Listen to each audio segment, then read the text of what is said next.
Welcome, friends. Welcome to this very special plenary event in World Unity Week. My name is Ben Bowler from Unity Earth, and we're here in the evening of day 4 of World Unity Week. We're nearly halfway through. Well, we really are halfway through this incredible week of conversations and connections and programs from right across our beautiful world. And it's day 4 of the 99 days of peace through unity. Today, our frequency that we are honoring is the frequency of unity itself. And it couldn't be more appropriate to be having the conversation that we're having tonight, this morning, this afternoon, wherever you are around the world. It couldn't be more appropriate to be having this conversation, which is convened by Dr. Marty K. Casey of the UnGUN Institute. And this conversation is UnGUN racism, from the casual to the fatal. And we've got incredible speakers in the room. We've got Dr. Marty K. Casey herself, global leader and creator of UnGUN. And I'll give Marty a full introduction in a moment. And we have Uncle Selwyn Jones. Uncle Selwyn Jones, it's so great to have Uncle Selwyn here with us. He is the uncle of George Floyd. And we have Elizabeth Darden, Liz Darden, who's a councilwoman from Harrison, Arkansas. And Harrison, Arkansas is known as it's got the reputation as the most racist town in America, and we're going to be talking about that. So this is a serious, conversation around healing, around unity, around strategy, around connection, and around what we can do collectively to go forward in a good way, to heal the hurts that are here in the human family, so that we can lay the conditions for this new earth rising that we are all so yearning for in our time and beyond. So let me do these introductions fully for our amazing panel today in this plenary. Dr. Marty K. Casey is a performance artist and activist, has procreated and given meaning to a new word, actrivist, leveraging the arts for healing. Dr. Casey founded UnGUN Institute, who is convening our plenary today, focused on healing trauma through applied arts. Dr. Casey has found a way to connect and communicate through the arts. In 2020, she performed on stage in the Big Apple for the AARP Association to a sold-out crowd just days before the global pandemic forced the lockdown. So much that Dr. Marty has done. She's been recognized by the St. Louis Business Journal, featured her on the cover of one of the top 25 most influential businesswomen in St. Louis. Dr. Casey's community and philanthropy efforts over the past 10 years have yielded numerous awards and accolades and recognition. She's a dear, dear friend of Unity Earth and all of us here at World Unity Week, and is really a leader in this work of trauma release, of disarming trauma. Marty, you are absolutely such a tonic. You are a healer, and it's a beautiful, sister, to have you here in World Unity Week. Wow, thank you, Ben. It's a pleasure to be here. I'm very excited about today, and we are really looking forward to moving forward. So thank you for having us here. All right. And you have introduced us to Uncle Selwyn Miles Jones. He's a community and civil rights leader who has dedicated his life to creating social change. As the youngest of 17 children, he grew up in Goldsboro, North Carolina, where he and his siblings worked in tobacco fields alongside their parents in unimaginable poverty and disenfranchisement. Despite the challenges, his mother encouraged him to dream big, and his athletic prowess became his ticket out. He is co-founder of the nonprofit Hope 929, where he works to empower historically marginalized groups. Selwyn is also the co-producer and host of the inspirational podcast Setting It Straight with Selwyn, which compels individuals to become leaders in their communities and inspires young people to bring about change. Selwyn is the inspiration behind the soon-to-be-released book, A Silent Civil War, which is forwarded by Cornel West and introduced by Ben Verrain. He is currently working on a documentary project. As a GQ Man of the Year, Selwyn walks this earth with a purpose to change lives and be the voice for those who struggle to use theirs. His personal growth journey positively enhances the lives of others, and he continues to strive for greatness in a world that is in need of positive change. Ain't that true? He is assisting to push the Medical Civil Rights Act, a bill that will require police officers to immediately request emergency medical services when someone in police custody or contact experiences a medical emergency. Selwyn Jones is truly a star and beacon of hope for those seeking a better tomorrow. Sir, Uncle Selwyn, it is just a great honor to have you with us tonight.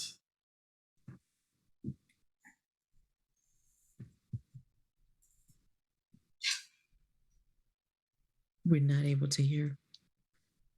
We're not able to hear him. Go ahead, Selwyn. Go ahead. Okay. Selwyn. It's a total joy to be here with you wonderful individuals, to hear my words, to express myself, and just enjoy this Unity Peace Week. I've been hearing so much about it. So, hey, let the talks begin. All right, let the talks begin. Thank you so much. And Elizabeth Darden, our final guest and panelist tonight, is a fearless social justice advocate who is dedicated to improving her community. She was born and raised in Anchorage, Alaska, one of the most diverse cities in the country, which installed in her a strong sense of multiculturalism from an early age. Her passion for diversity and inclusion led her to explore Afro-Brazilian and other multicultural dance forms. Applying her unique perspective and experience from world travel, she's been working towards shifting the negative narrative about her town, which has been falsely labeled as the most racist town in the nation, despite being just 10 miles from the KKK headquarters. In 2022, Darden was appointed to Harrison's Parks and Recreation Commission and was later elected unanimously to a vacant city council position. Her continuous journey towards creating equity for all historically marginalized groups led her to co-found a nonprofit, Hope 929.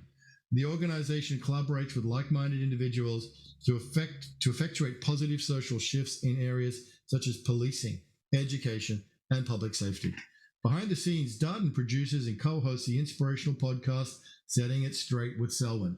The podcast provides a platform for civil rights work that inspires individuals to become leaders in their communities and inspires young people to affect change. So, Elizabeth, it is just so great to have you here with us tonight on the program. Welcome to World Unity Week. Thank you so much for having me. It's an absolute honor to be here with this panel. And there's just so much that we have in common, and looking forward to this very important conversation. Beautiful. Thank you so much. Well, Dr. Marty, when you came and said, hey, listen, we can do something substantial in World Unity Week this year with these incredible two speakers that you brought together. We have this theme of a new earth rising, and there's a lot of positivity and there's a lot of hope and there's a lot of expectation of beautiful things to come and what we can do together. But part of that is addressing where we are and where we've been. And what have we got to do in order to address and to heal the hurts and the traumas at every level, at the individual level, at the group level, at the national level, and at the global level around the world. We have got a lot that we have got to do in that space. So I want to throw to you, Marty, to open up our conversation tonight. This is your passion. This is your work. This is your purpose. This is your gift, is about healing the hurts, ungunning the human family. Again, at the individual level, family level, group level, national level. It's a big job. It's a big, big job, Marty, and you're the right person to be really leading us in that regard. So I want you to open it up for today and to set the scene about our conversation of ungun racism, from the casual to the fatal. Wow. Well, thank you, Ben. Again, it's just an honor and a pleasure to be here. I simply want to share with those who are listening in, what is UnGUN?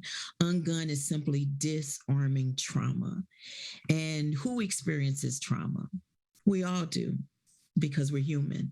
And because we live in a world collectively, we live in a world where not everyone has the same experiences as us. Not everyone comes from the same place, may not be the same race, have the same belief systems.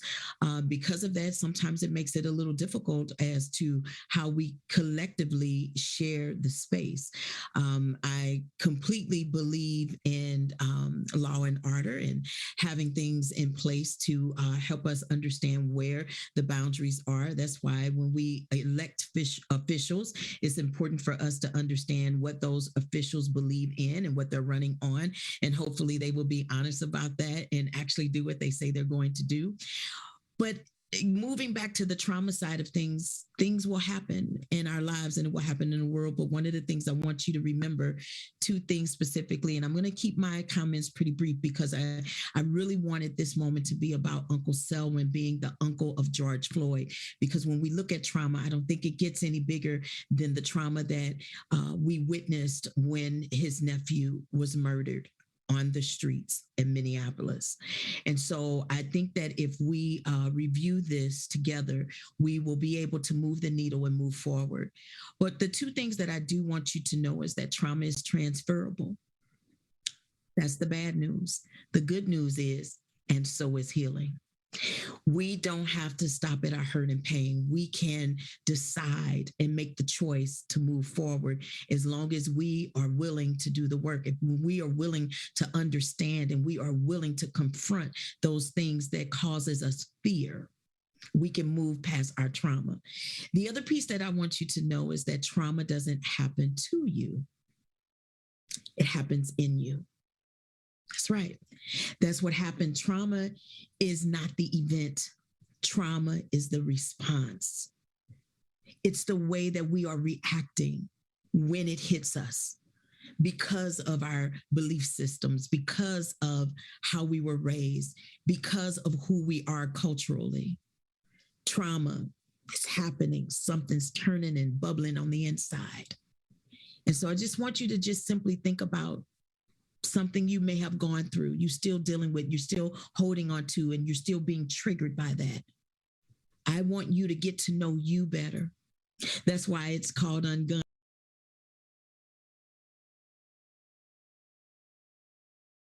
With you, has to start with you, and it ends with you. And how we start out is usually how we end up. So I want you to start out tonight in a good place, being open to understand and to confront so that we can end on a place of understanding and being in a better position moving forward. Thank you.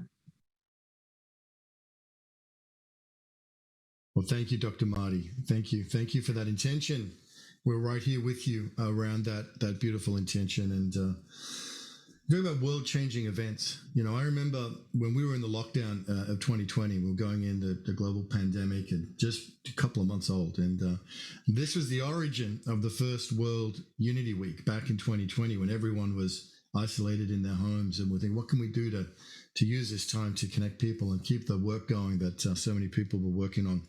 Around unity, around healing, around intercultural harmony, around building those connections between people of all nations and all faiths to be a more united and harmonious world. And we were just weeks away from the launch of World Unity Week when on May 25th, that event happened, which changed everything.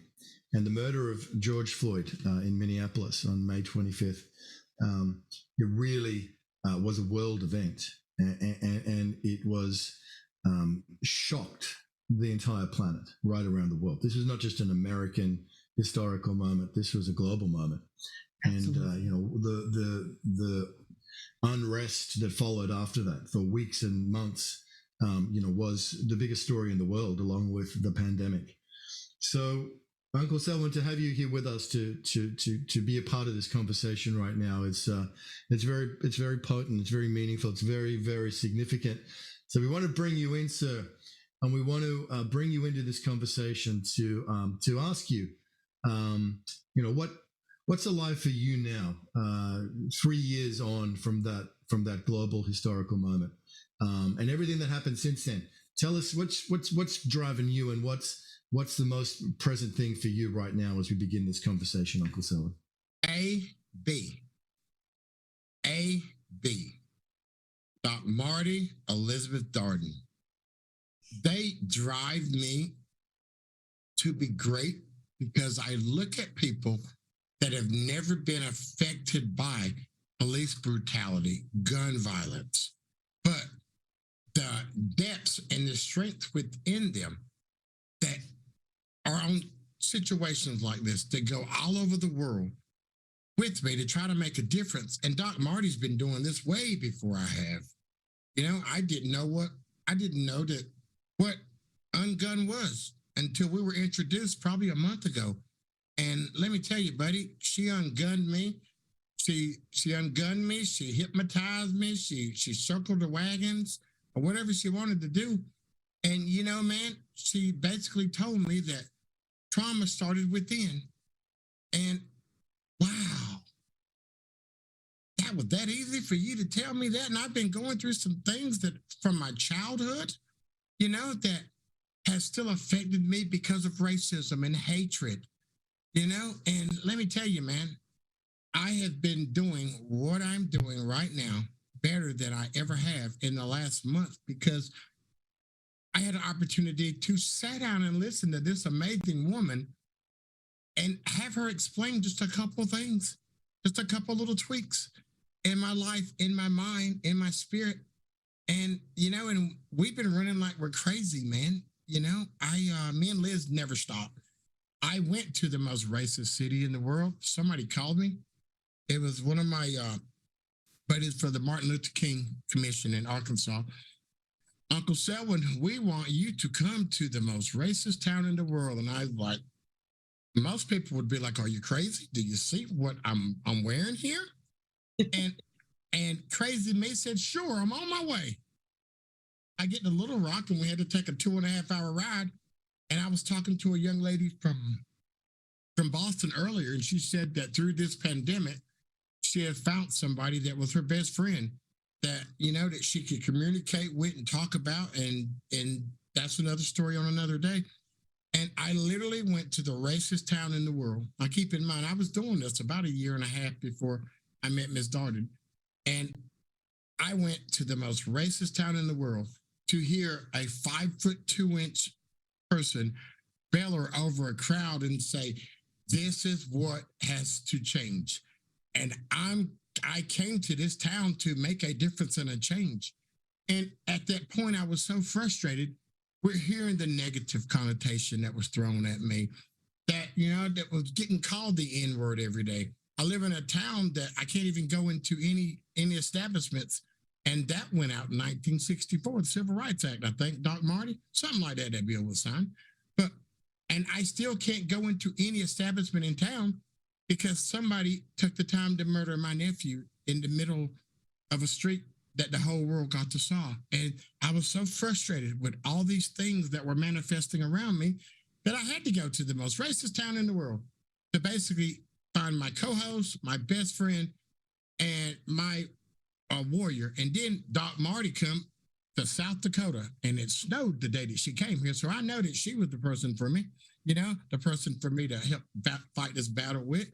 So, man, we've been fighting, going all over the world, all over the United States, just trying to make a difference, trying to help people that don't have the power or the strength to help themselves. Because most time, all people need is just a little nudge. It's just a nudge, or just to have somebody say, hey, man, it's going to be okay. Because as long as you have another day to fight, guess what? The fight can still continue, man. And guess what? 365, 24/7, all day, every day is where we're at. Mm-hmm. Oh, as a hush comes over the crowd, I can go more if you need for me to. Well, we love hearing you talk, Uncle Sal. We love hearing you talk, and we'll come back. We'll come back because there's lots more to be said about that. But what a powerful testimony of having met Dr. Marty and the transformation. So we want to come back and talk a little bit more about that.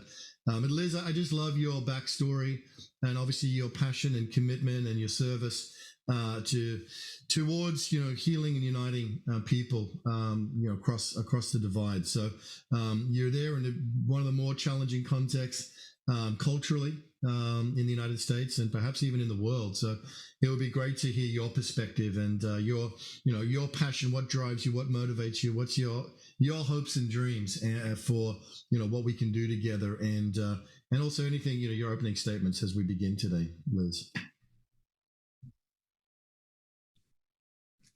You're muted.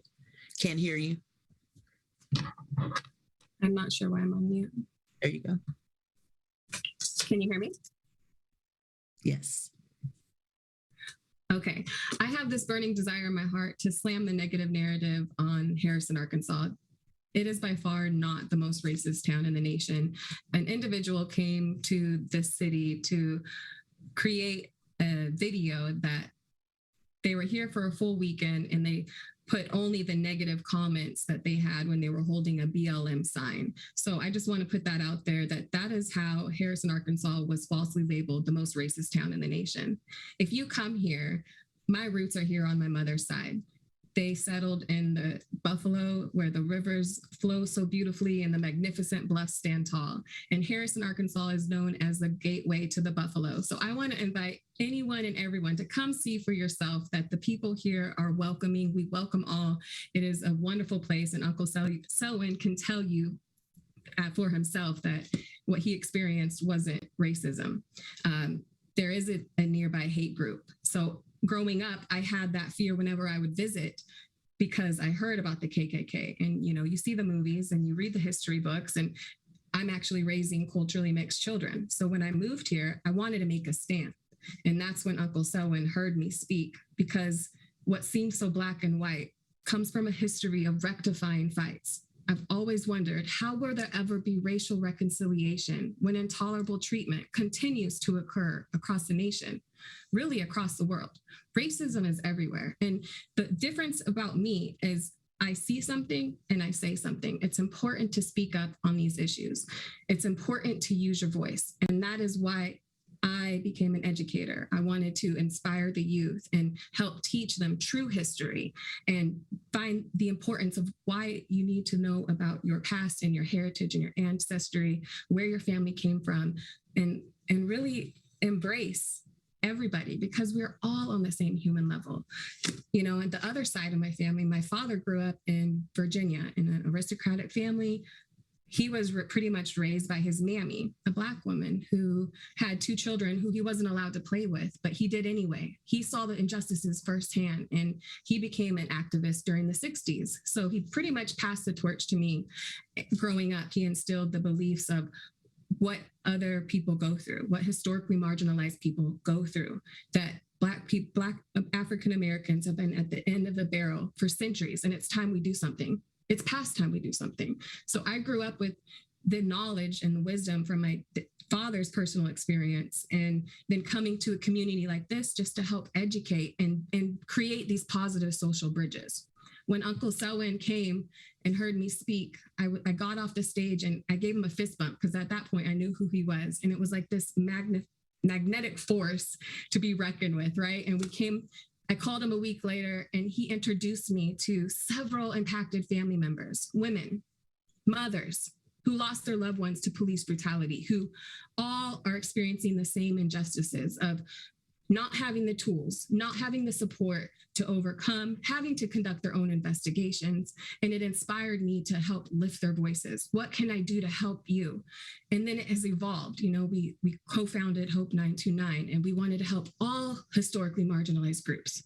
That's people that need a hand up, people transitioning out of incarceration, people who have overcome homelessness or drug abuse, who usually just get pushed away from society, but need a second chance, because they deserve a second chance, because everybody in this world have done something that they are not proud of, right? We all have made mistakes.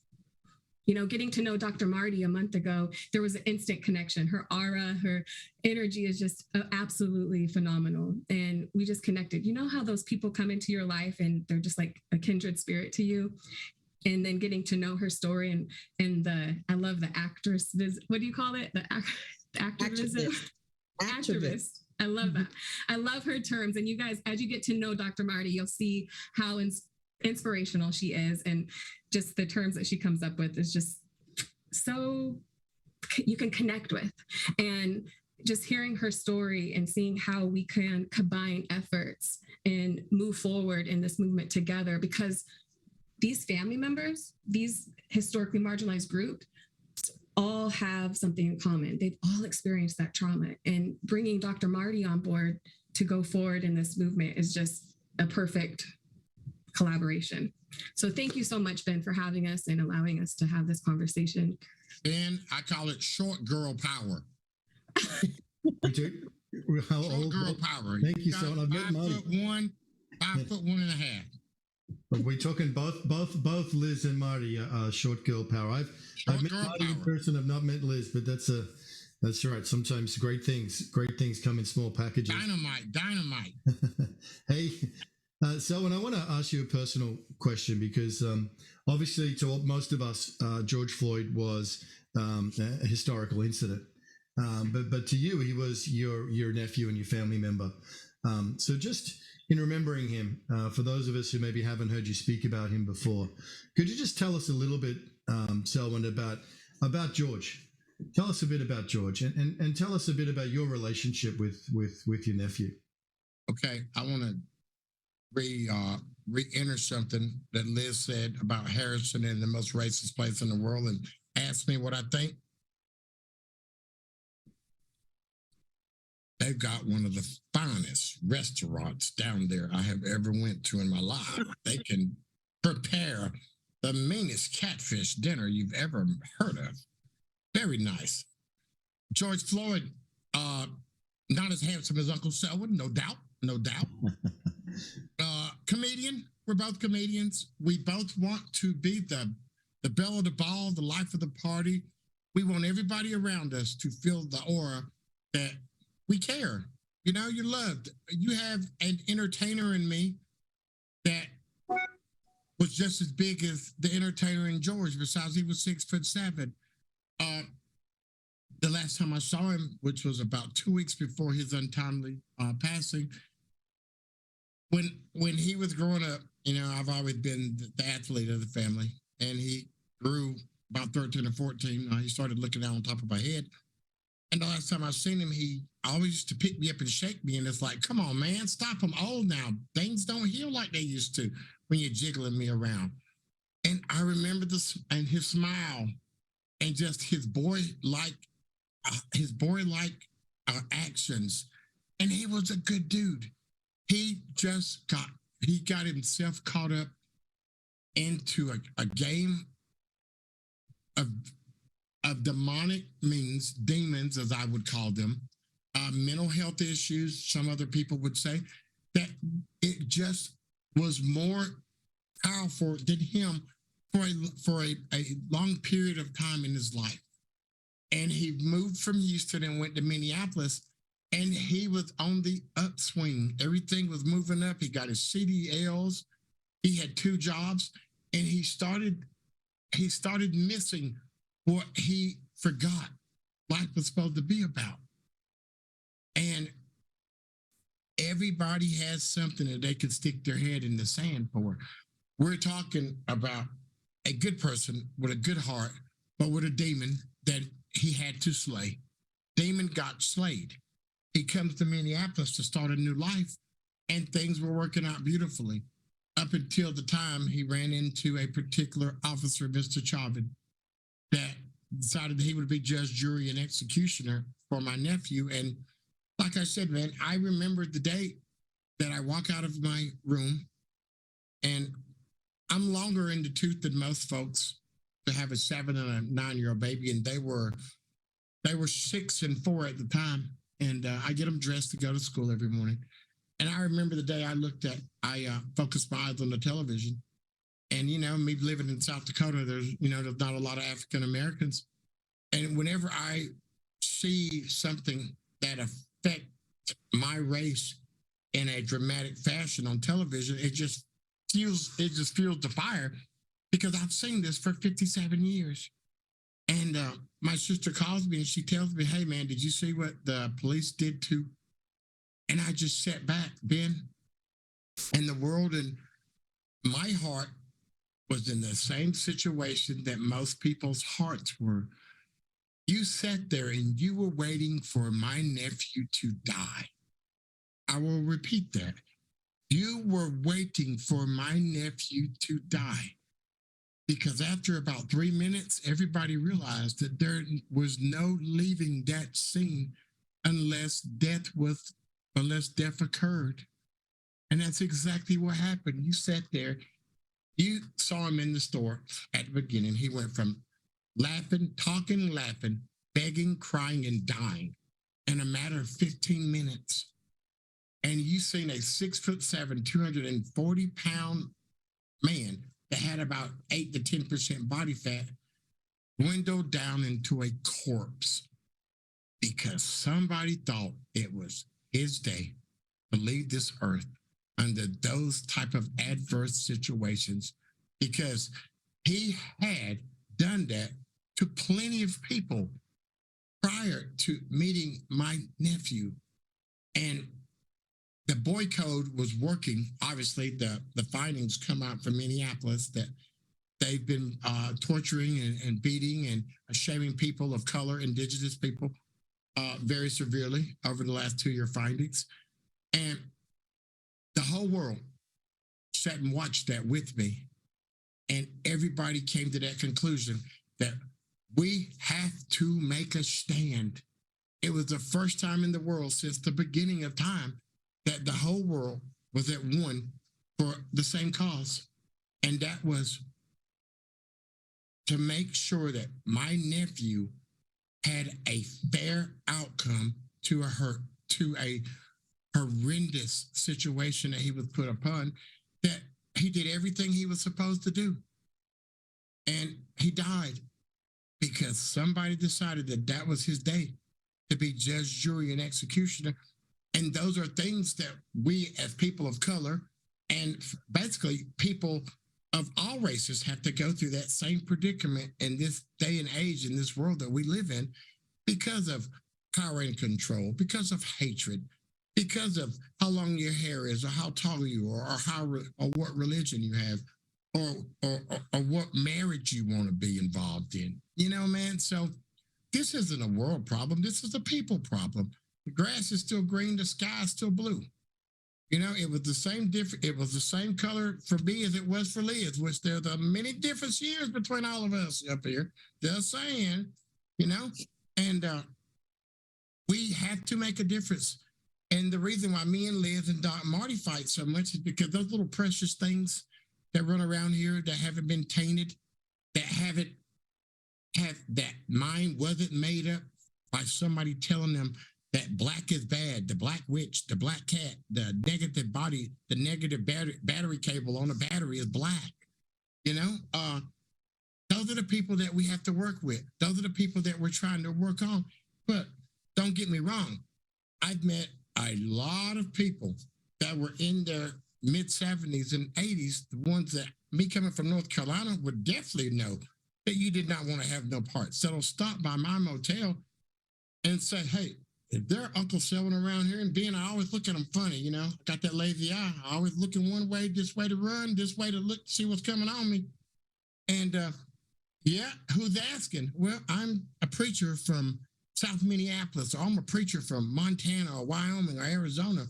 And I just wanted to stop by and tell you, you're doing a great job of doing what you're doing, of keeping the dream alive, living in the middle of nowhere where there's no black people at, where there's nobody at that basically really feels the same way I feel. But hey, guess what? There is no such word as can't or quit in my heart or soul. So we can't stop and we won't stop, because how would I look looking at my nephew or Doc Marty's grandkids and saying, Uncle Selwyn can't do this no more because Uncle Selwyn don't have this fight?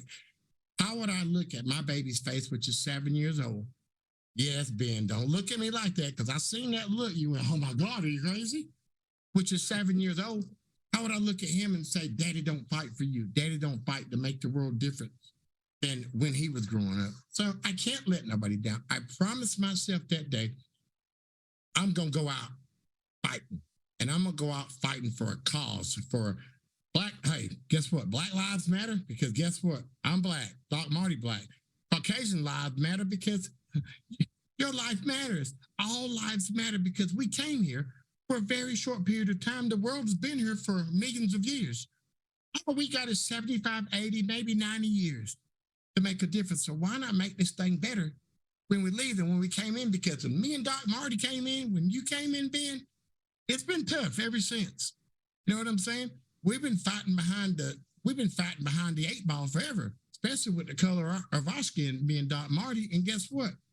That don't even affect us anymore, I don't think, because we know that we have a calling from a higher power. Because Ben, I'm gonna take my glasses off so everybody can see Uncle Silver. Wipe my eyes. There's no way in the world, people of the world, do you get into the situation that I'm in and Doc Marty in and all other people that fight like we do and don't have a heart or don't care about humanity. I care about humanity. I've been chunky since I was born. I weighed 13 pounds, 9 ounces when I was born. I haven't lost a pound. I know how to eat rice and sardines and whatever I need to eat. So it don't matter about what kind of car I drive. It don't matter about how big my house is. It matters to me about the difference that I make in other people's lives. When they hear this old raspy voice and say, hey, that's a real human being. Yes, I am. I'm a real human being that will never stop fighting for all people, black, white, blue, green, yellow, orange. And I'm colorblind, so I don't even know what anybody is. Basically, I just know that I got to fight. Because if I change one life and I have somebody write me a letter like they write Liz and say, Miss Darden, you changed my life when I was in your class when you were substitute teacher. I have people, I talked to a young lady earlier and she got on the phone and she started crying. And I was like, oh, wow, what did that do? What did that do? And she's like, no, it's just, I can't believe that you literally called me after me emailing Liz. And I would never have thought yesterday you would call me. And I'll go, and I went, why wouldn't I? When somebody makes a stand and have done what you and your preacher has done to show love and unity, just why wouldn't I call you? That's what I do. If I could talk to everybody and sprinkle pixie dust, whatever it is, that dust on them, to make them all smile and happy, that's what I would do. I just want the world to be a better place by making the people in the world understand we're all the same. Mm-hmm. It's simple. Mm-hmm. Mm-hmm. I'm long-winded, I'll tell you now. We love it. We love it so, and we love it. Just so great to hear you speak about that. Thank you for sharing too your personal reflections of your nephew. I think that's really touching and poignant for everybody. So, and and let's be honest, like Liz said before, racism is everywhere. Here in my own country, Australia, we've got a history of a white Australia policy. You only got to go back 70 years, and there was an official government policy. It was called, was known as the White Australia policy. Who we're going to let in, the treatment of the Indigenous people who have been here for 50,000 years, who are displaced and pretended like they didn't exist, and then have been incarcerated in extraordinary numbers, even to modern day. And the social laws. The life expectancy of Aboriginal people in Australia is a good 25 years less than the rest of the country. Racism is an issue that doesn't belong to one nation. Let's face it. There, if we want to get to a better world, and for your dream where everyone can live in peace and harmony, and that's a common dream. How are we going to get there? Martin Luther King said, "We've got to learn to live together like brothers, or we'll all perish together like fools." And now, we look at the situation. I don't know, Ben, if I want everybody to be living with me, man. I like to be comfortable myself, man. You know what I'm saying? I believe in block parties. That's what I believe in. Let's have a block party, and let's have catfish and Pepsi, Doc Marty, and Liz, or water, as Liz would prefer, water, 8 glasses a day, and we can just. I just believe, man, that simple. Go to a playground. Watch kids between when they start walking until they get 8 or 9 years old. Racism, y'all, is a taught emotion. Just like we're sitting here communicating, they sit little Johnny on the knee and say, hey, don't hang around with him because of his car, his house, his shoes.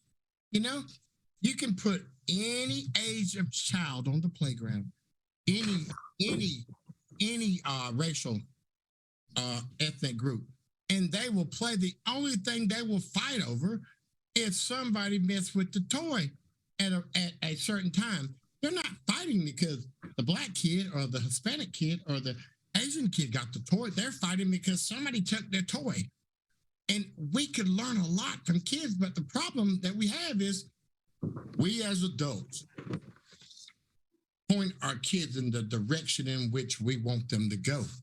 And those people that point their kids in the direction of hate, shame, embarrassment, humiliating people, those are the ones that we sort of kind of need to work on, but sometimes it's hard to teach an old dog new tricks. So, like I said, my demographics are...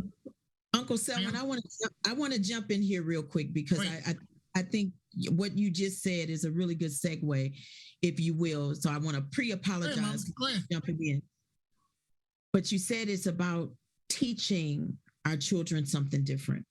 And right now what we're talking about, how to ungun racism. And we said from the casual to the fatal. Casually, we are showing up at times and we are making racist remarks, and we may not even understand that it is racist to another culture. So there's a few things. I hope everybody has some pen and paper here, because I want to kind of go into teaching mode just real quick. There's 4 things that I would like for everyone to write down, and maybe someone can put it in the chat for me. The first thing is that I want you to write down is prevention. And what we're looking at how do we prevent racism, right? The second thing I want you to write down is intervention. What does that look like when we intervene and for the intervention of racism? How do we disrupt that? How do we jump in and stop it in the midst of it happening? And then the third thing I want you to look at is investigation. Like what happened? Like how did that even come about in that moment when that person said something or did something? I want you to look at the investigation side of it. And then the last and final thing I want you to look at is training. Now, I kind of want to just briefly talk about the casual, and then I'm going to let Liz talk about it from the, if you will, Liz, if you don't mind, bring it into that fatal piece of what and this is to play off of what Uncle Selwyn has experienced with George Floyd. So from the casual point, just the other day, I was in a Zoom and something had taken place. There was some inappropriate comments that came across the chat, and I had to do those things right there. I was like, oh my goodness, what can we do right now to prevent this from happening any further so that we can disarm that trauma? I knew immediately I needed to start sending a message to the individual who was heading this, right? To get a message from, hey, this is what we got. We got to shut this down like right away, because I happen to be with some people right now that's being offended. I'm a part of a culture that these words that are going forth in this chat, this is harming them. And I'm here to disarm the trauma. So I need to get that prevention inside. And this is where the stop, breathe, think method comes in that UnGUN teaches. And we'll talk about that a little bit later. And now I'm looking at the intervention of it. Okay, how do we intercept it? How do we go in immediately for this intervention? How do we address this so that we don't add any more trauma to it, but we make sure that it disrupts in that moment? So we began to say that we needed to speak to it. Right. And then the person was removed. So that automatically those things were happening. And then the investigation of it. How did they get in? Who were they? What was their why? And we have to understand really where it's coming from. What's the root cause of someone saying a racist remark? And we began to investigate that. And there was other individuals that were saying maybe that person had been hurt. Maybe they haven't dealt with their hurt and pain, and now they're spewing it out on other people. We began to investigate it to see where it possibly could be developing and coming from. And then this is where the training, that fourth piece, came in. Because when the fire was put out and all the camera was turned off, now we had to talk about what do we do now to move forward so that this doesn't happen again. And that is the reason that when you came into this space prior, those who were in the Zoom room, you heard an announcement. That announcement may not have been had that training not gone into place prior to. So this is how we move the needle. This is how we move forward when we look at it from those four aspects when you hear something. Now, I'm going to use this as an example there today. There was a word, Liz, that you used when you was describing not anything that you did to be offensive. I know you were just repeating what was said. But you said that there was the young man who was being raised by his mammy. Mm-hmm. That's why I put it in quotes, because I know that's an offensive term. Exactly. But him growing up, that's what he called her. I specifically put it in quotes, the air quotes, because I know. I'm aware that is highly offensive, and it's important to be aware of the terminology we use and how it can be offensive from the casual to the fatal. I love where you're going, Dr. Marty. Yeah. So, but I'm bringing it forth because for those who may be listening in who just heard a white woman say it, may not have heard you put it in quotes, may have come in on the tail end, may not get the full aspect of what is being said. This is where I become an ally as a Black woman to come back and bring that training forward to say, I know Liz, and I know that when Liz said what she said, she didn't say it to be offensive to anyone in the room, but she was using it in the context of sharing the story. Sharing the story. That's why it's important for our books and our history to still be in the library of our schools. We cannot remove history. When we remove history, it's as if we're removing the culture. And when we remove the culture, we continue on the path from racism continuing to move from the casual to the fatal. When we don't take the time to understand and confront and educate, it's those simple words that can turn into actions and actions into death. That is why we do this work. Myself, Liz, and Uncle Selwyn, and Ben, and Unity Earth, and everything that we are doing collectively so that we can try our best to disarm. But it starts with how we feel, how we feel. Touch yourself. It starts with how you feel. Because how you feel, if you don't deal with how you feel, it will show up in how you treat others. That is how we disarm trauma. That's the casual side. And so now I'll pass it on to Liz so she can speak onto the fatal and take it away, Liz. Uncle Selwyn saying preach in the background. Yes, Dr. Marty, I love where you were taking this conversation. You know, I think it's very important to meet people where they are in their journey in life and understand based on their experiences, they're going to have certain outlooks. So, and then like she was saying, how can you intervene? A lot of the times people need to unlearn certain things because they didn't know that a certain term was offensive. You know, as a woman, a white woman, I won't ever know what it's like to have to walk into the store and have to be followed because I'm viewed as a threat. Why? Because stereotypes, because false ideologies. And even worse, I won't ever have to fear my life when I'm pulled over by a police officer because of the color of my skin. As I'm viewed as a thief, but it hurts my heart to the core that I have friends, brothers, and sisters that experience this on a day-to-day basis. Now I have children. So it's very important to me to speak up on these issues. And we have to continue these conversations. When I think of fatal, I think of staying silent to these issues. You know, you'll see people during protests holding up signs saying silence is compliance. Silence is only perpetuating these issues. And that's why it's so important to speak up on these matters, get informed on these matters, show empathy to these matters, because if we don't, then we're going to continue to see these teachings passed down generation to generation.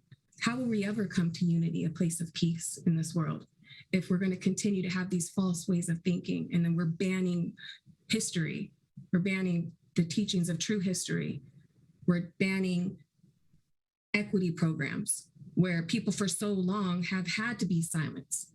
Could you imagine the time when people weren't allowed to read or couldn't write? All they knew how to do was endure the fight as they were silenced. until the brave paved the way. They broke the chains. And it's time for us to not take it for granted because they fought knowing we're all the same. And so to me, the fatal is staying silent to these issues because these issues that we are talking about affect everybody. Racism affects everybody. And so get involved, join in on the conversation. If I can intervene, I just saw the name flash up of a monster. We have a friend, Jen Root, that just joined the chat. She is a warrior. She has a whole lot of spears that she's throwing, buddy. So Jen, what's happening? I see you're here with the crew. Dr. Marty and Liz and you. Let's keep it rocking, kiddo. Let's keep it rocking. I love this. I love this, Ben. This is what we do. This is it. This is what we do, man. I see. Hey, Davis, what's up, man? You gonna holler at your boy? You know? Good vibes. What's up, Mr. D? There you go, partner, Miss Catherine, Lisa. You know, come on, let's hear what you got, brother. Let's hear. Because all we're doing is speaking the gospel truth and speaking what life is about. It's about smiling, loving, and living, my man. And that's what we're doing, Ben. I want to come to the outback and chase me a kangaroo or something one time. Might not catch him, but I think that'd be fun to try to get one, you know? We'd love to have you come down to Australia, right? And Marty, you got to come to Australia as well. Absolutely. But I do want to piggyback off of what Uncle Selwyn just said, Ben. It's starting in these platforms and the work that you're building and how you have created opportunities for us to come together, especially in times like this. These are some really heated times that we're looking at. As we know, in the U.S., we will be facing a presidential election in about a year and a few months, and we already can see the heat being turned up. Some things happening around us, and if we don't have a safe space to come to these places to gather, to talk, to ungun, and to heal, and to be heard, we will never really survive the war. And this war had been going on for a long time. The war never stopped. The journey Every day, man. Yeah, you know, and yes, Dr. King had a dream, but Dr. King's dream also, and he stated himself, it turned into a nightmare. And I believe that it did simply because we left Dr. King holding the dream by himself. And we should have been full speed ahead and making sure that everything that this man told us to do, we should have been doing it. We got caught sleeping and taking a break. And we can't do that now. So if you all don't hear anything else that I say on here today, I'll be quiet. I can even come off screen. I just really just want to empower everyone right now today to know that you matter, not just because of the color of your skin, but you matter because we need you to do the work. We need you to jump in and do the work. And we need that work to be done right now. We're going to save lives. We got to be able to work together right now. It's been 55, 56 years since our brother King has had his fatal moment. And we had a lull there for 35, 40, maybe 50 years. And on May the 25th, 2020, something happened that brought all of those things back to life. And it made people that wanted to fight. You were either on the line or you were off the line. And there was a lot of people that wasn't in line that fell in line. I did a march in Sioux Falls, South Dakota. I seen an 85-year-old Caucasian lady that had a sign that says, "If I were Black, would that have happened to me?" I go to Sioux City, Iowa 3 or 4 days later, and she must have had a twin because the same sign was held by a same lady that looked just like her. Now, when an 85-year-old lady can travel 500 miles in a day and a half to hold the same sign up, that tells you that people believe in change. People believe in difference. Because I believe that because I'm tall, because you're short, because I got little feet, because you got big feet. People use excuses. Excuses are made for anger. Excuses are made for problems. Excuses are made for drama, for trauma.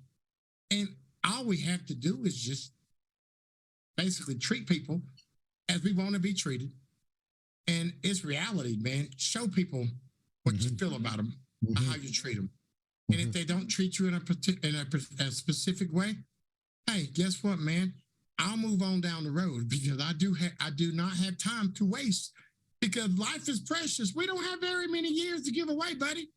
And when you get over that 40 mark, oh my Lord, you're coming back the other way, buddy. It ain't uphill anymore. You're all even.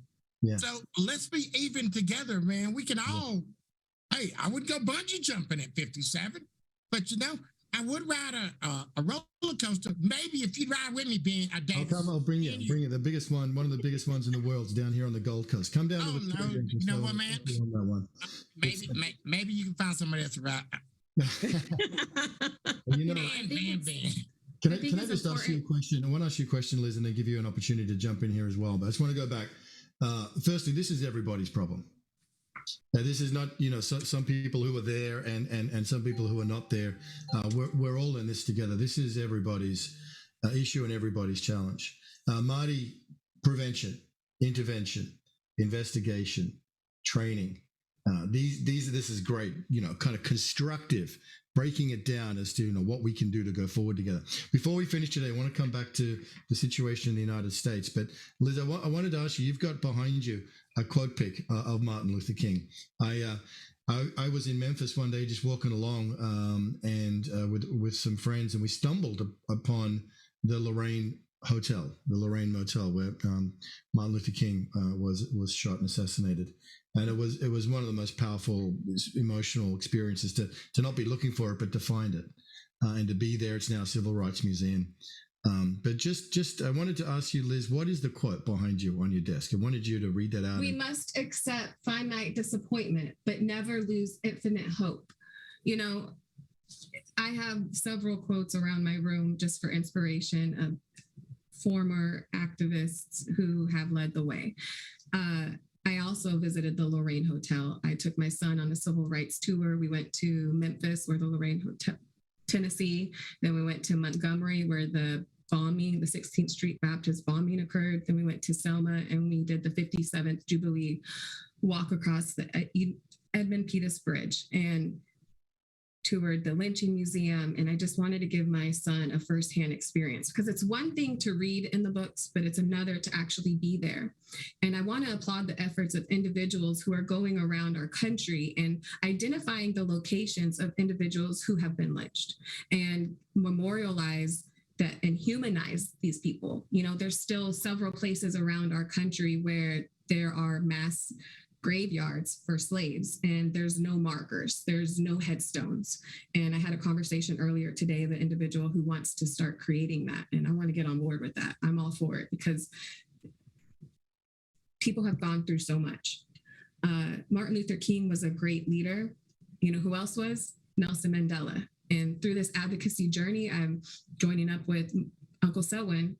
He has opened many doors to communicate with very powerful individuals. A couple of weeks ago, we got on a call with Nelson Mandela's grandson, and he reminded us the importance of keeping culture alive, connecting us back to culture. His grandfather sacrificed so much to make a change in South Africa, and he believed in the youth so much that he wanted to increase the voting age, or make the voting age to 16 and up, because he believed in the voices. And I do too. That's what inspired me to become an educator and help students speak, because that's one of the biggest the biggest fears that people have is public speaking. So giving them the opportunity to speak as much as they can in front of their peers, so that they're comfortable enough to speak in front of the public. It was one of my fears. I used to shake a lot when I would get up and give a speech in classes, because we're worried about what people are going to think of us if we have this belief. But if you know in your heart that something isn't right, it's important to speak up on that matter and just utilize the people that have paved the way and continue this fight. And that's why we're here today. And we appreciate so much that you included us on this conversation for Unity Peace Week. And we hope that this ignites a fire inside of people and keep these conversations alive, keep the cultures alive. And honestly, Uncle Selwyn, I'm not a Caucasian woman. I think that's a misconception. I'm not from the Caucasus Mountains. And I think that's a misconception because in the 1700s, anthropologist, he identified 5 different groups and he measured skull sizes and identified different quote unquote races. And we're all one race. We're all 99.9% the same. This is beyond cultural warfare. This is a spiritual warfare. And another thing I want to know, this isn't the gospel. This is truth. This is ultimate truth. This isn't the gospel. I'm a woman of faith. And in Revelations, it says every tribe, tongue, and nation will surround his throne and worship. And if that is the case, why are we trying to be superior to the next group of people because of the color of our skin when we all bleed the same color? I got to intervene in this one. I have Uncle Selwyn got to say something. Davis, listen at me, Davis. I'm talking to you. I tell Miss Darden all the time that your head is rather maybe a little bit rounder than most people's heads. And she actually acknowledged it. She is a sister now. Now you came to the sister side. I like that. I'm actually of Ireland and Scottish descent. So do you see? Now I'm gonna get beat up after this, y'all. Gonna be a crime committed because Liv's gonna call me and she's gonna talk. Don't talk about my head size like. all I know is this: is I had fun in my life because I could cry every second of every day. If you were to put yourself in my chair, see what I have seen through my eyes, and when I speak, I normally go through a little ceremony where I tell people to close their eyes and sound like Dr. Marty now. Close your eyes and breathe. And imagine hearing my nephew's voice saying, "Ow, I can't breathe. Help me. Stop. Don't kill me."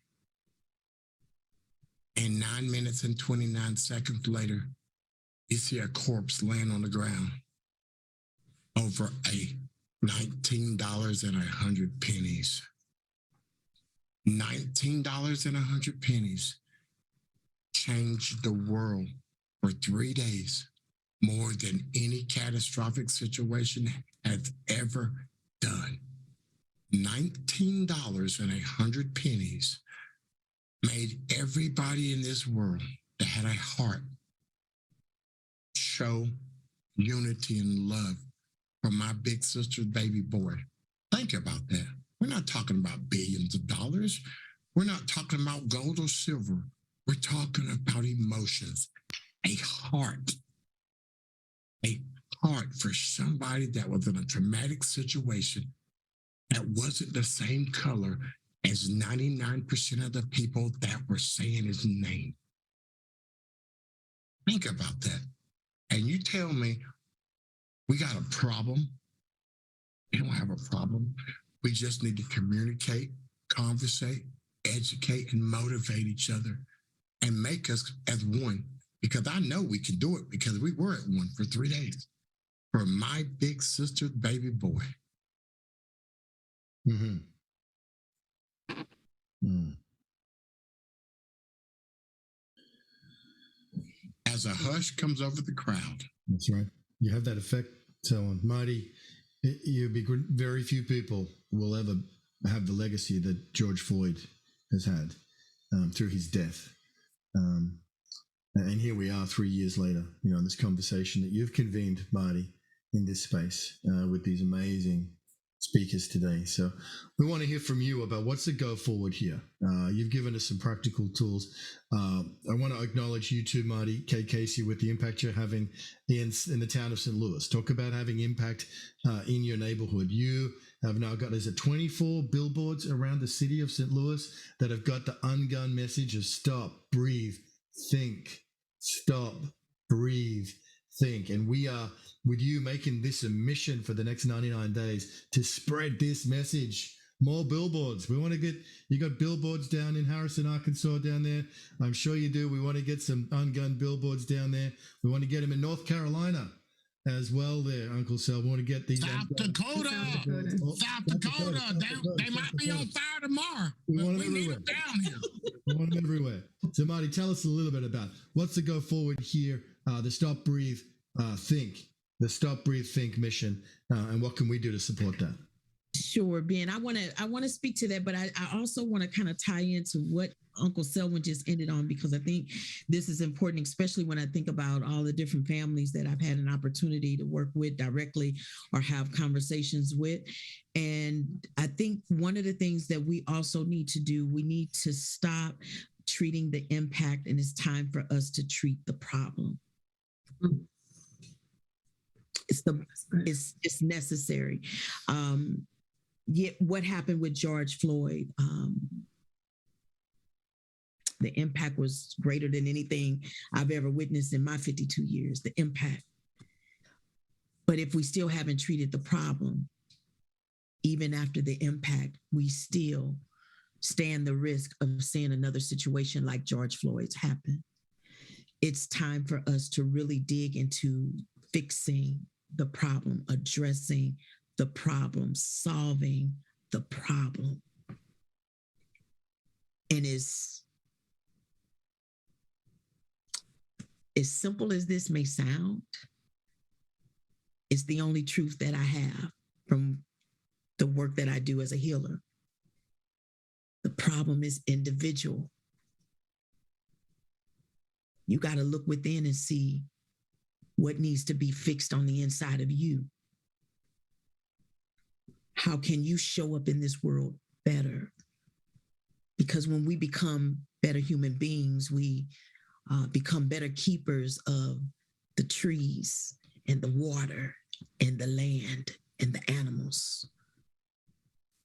We spend so much time in research trying to figure out how to be good to the world as world leaders.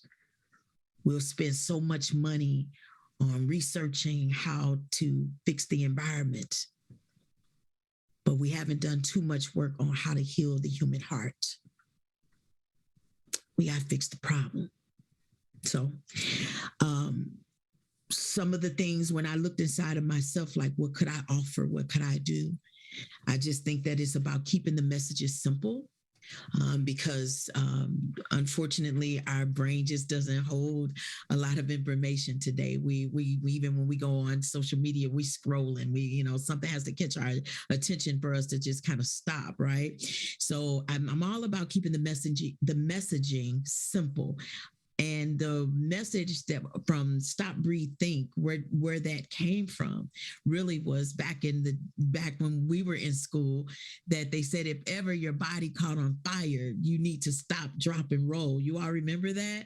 They told us to stop, drop, and roll. Now, I don't know about anybody else. I personally have not been on fire, so I've never had to use the technique, but at least I know what to do if it happened.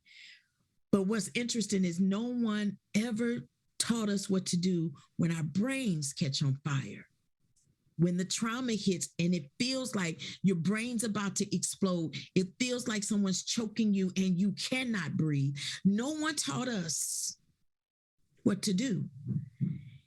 And so I said, what is that simple response to the brain being on fire when the oxygen's not getting to the brain and you can't think? And if you can't think, then how can you really respond? How can you choose and make the right decision so you don't harm others or harm yourself in that moment? A moment.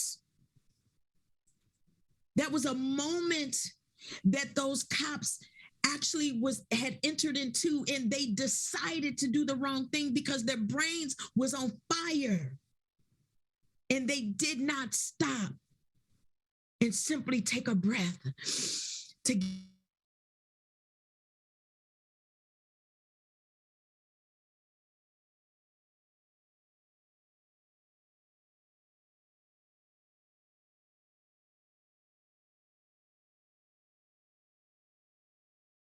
get oxygen to their brain and think, to serve and protect. Oh, as a police officer, And so my goal is to keep it simple. It's what I call kissing, to kiss the world. How do I kiss the world? I keep it simple and safe. And that is how I came up with the term stop, breathe, think. And I'm going to say this and then I'm going to pass the mic, but when I went into the billboards, I had been in the schools working with the St. Louis Public Schools as the first African-American woman to have an anti-gun violence program in the St. Louis Public Schools. I'm very proud and excited about that, to do the work. And we moved the needle, but I said, now they're going into the summer. How do we help them to keep safe in the summer, to take what we're teaching them in the schools to bring it outside into the community where they'll be interacting all summer? And that's when I thought to say, well, let me see what it costs to put a billboard up. I just wanted 1 or 2 billboards. And when I went in there, they went on to tell me how effective the billboards are. And I said, oh, you don't have to sell me on that. I know they work. I said, because this is how I know when you post up on the billboards that there is going to be a gun show in the nearby town, and everybody goes out to buy their brand new shiny gun and bullets, the gun murders continue to rise in our city. So I know that your advertisement worked. I'm coming in to find out that if I put up a positive message, I'm wondering if I can help to bring the gun violence down. And they said, that's a message we want to get behind. So I paid for 2 billboards and they gave me 22. So I am excited to know that there are others around the world that believe in the messaging, and they know that there is power in numbers, and there are more people that want to live than there are more people that want to kill. And if we put the money behind the message that's positive, I believe that we can make the difference. And I believe that we can change the hearts of people. And I believe that we can ungun the minds, the body, and the spirit that continues to go on the other side and stand in the red, in the zone that causes us to do the harm. But I believe that we can move us to the green. Living in the green is where I want to be. And that's why Uncle Selwyn and I have on green today. We want to teach people to live in the green of self-respect, self-control, self-love, and self-care. And that is how we keep us alive. Man, it's gonna make me shout and holler and say hallelujah. Show us your Hallelujah. t-shirt. Hallelujah. Show us your t-shirt, Uncle Selwyn, while we're in this spirit of victory. Show us your t-shirt. Marty. Girlfriend. Let me tell you, this is my Uncle Selwyn. This is a shirt that we got. I made for my nephew on his the first shirt that we made for his memorial. Straighten it up so we can see his face. Straighten The it up. bottom too. There it is. There you go. There There it you is. go, Big George Floyd. There he is. Thank you. That's Look the at that. face that changed the world. Yes. This is the face that changed the world. Wow. Doesn't matter about his backstory. We all have some things in our lives we wouldn't want to be played out on national TV or to be talked about in the news. But at the end of the day, this man had a life that was worth living. No one had the right to take his life and to kill him. And so in the spirit of who he is and for just the legacy of who he will always be, we will continue to move forward. That is why Hope 929 is in effect. That is why UnGUN Institute is in effect. That is why so many things that Liz and Uncle Selwyn is working on is in effect. And this will probably be the best time, Liz, to tell them about that. Setting it Yes, straight with absolutely. Selwyn. Setting it straight with Selwyn, starring Liz Dunn and Uncle Marty. Look forward to Uncle Marty. Ben has already posted in the chat for those watching the live on the Zoom the link to Setting It Straight with Selwyn, which is a podcast that we created to provide a platform to lift the voices. To, if Darnella Frazier wasn't there to film George Floyd's murder, would we be here today having this conversation? Probably not. So we provide this opportunity for the impacted family members to tell their story and bring on specialists like Dr. Marty to help overcome and to help individuals turn their pain into power, their tears into triumph. And so that's one of our missions there.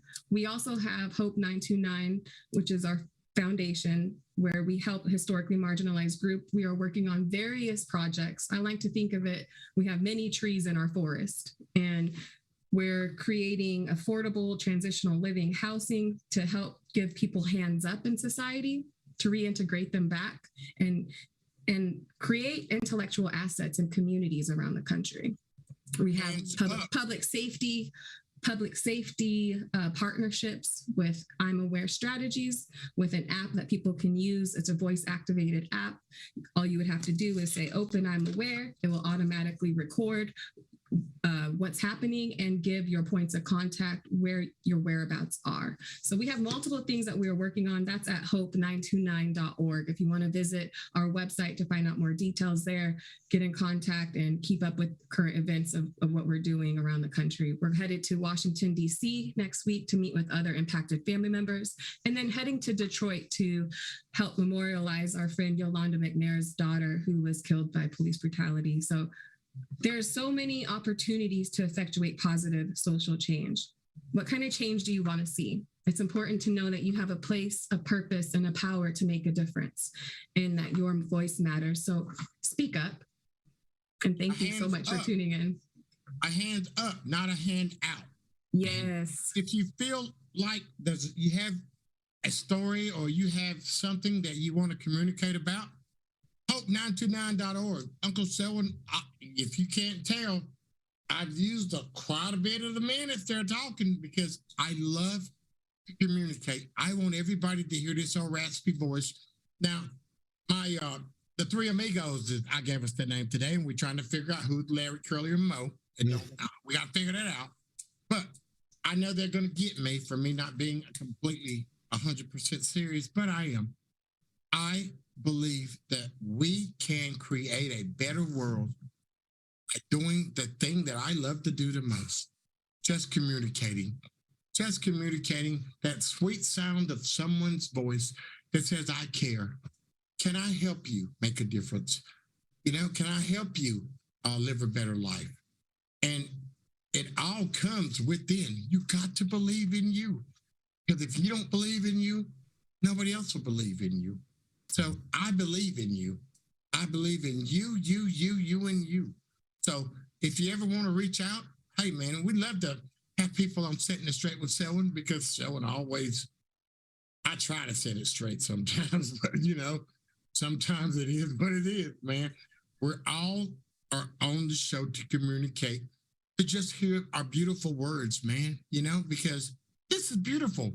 This is beautiful. I'm in Australia. Yep. What is it? Oi, matey?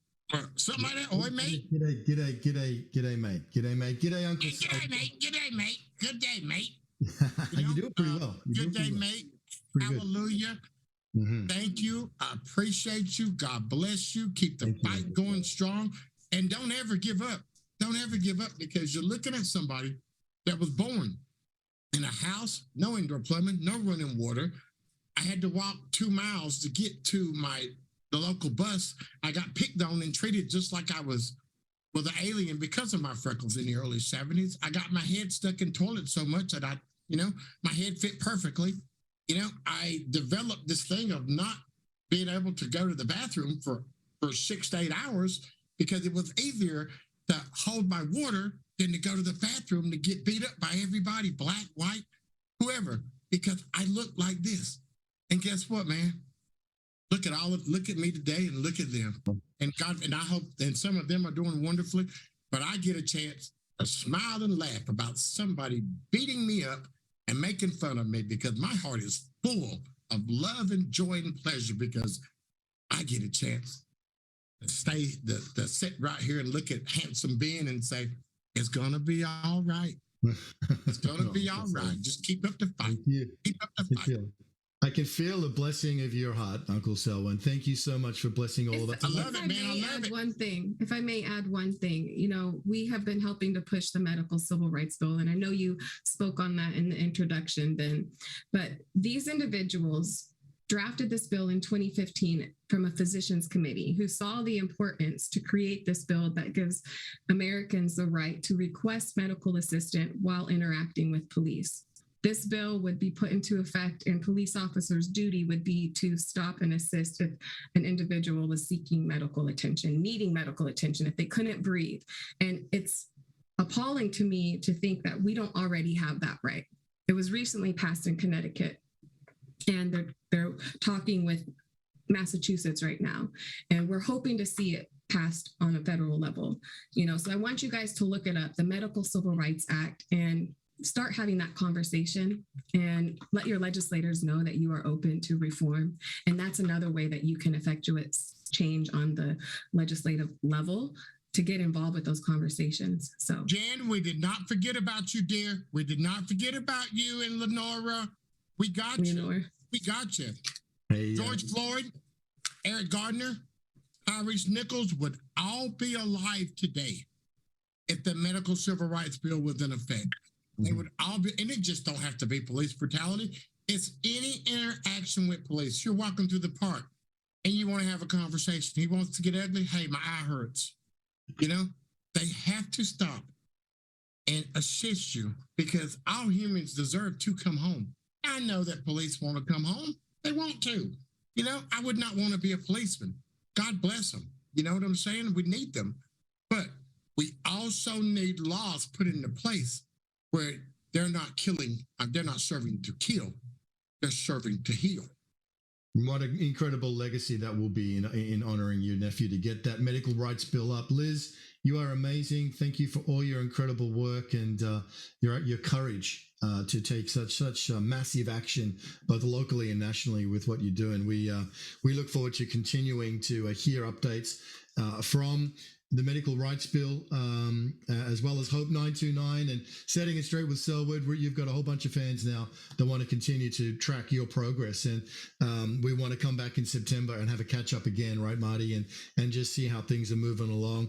Selwyn, Uncle Selwyn, thank you. I can feel your heart. We can all feel your heart.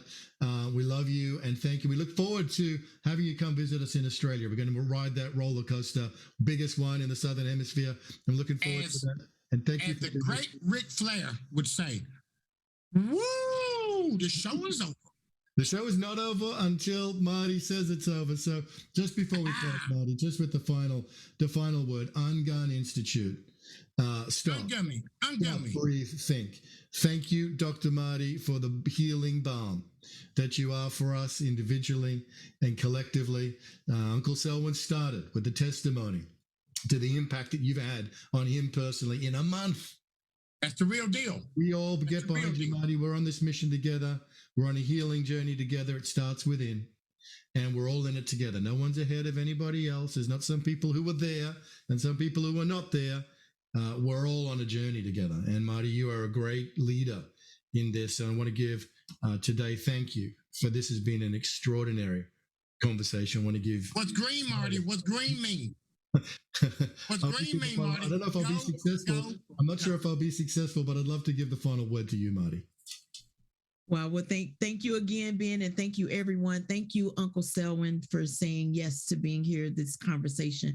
Thank you, Liz, for saying yes, and thank you both for. This is just the beginning of the work that we will be doing together.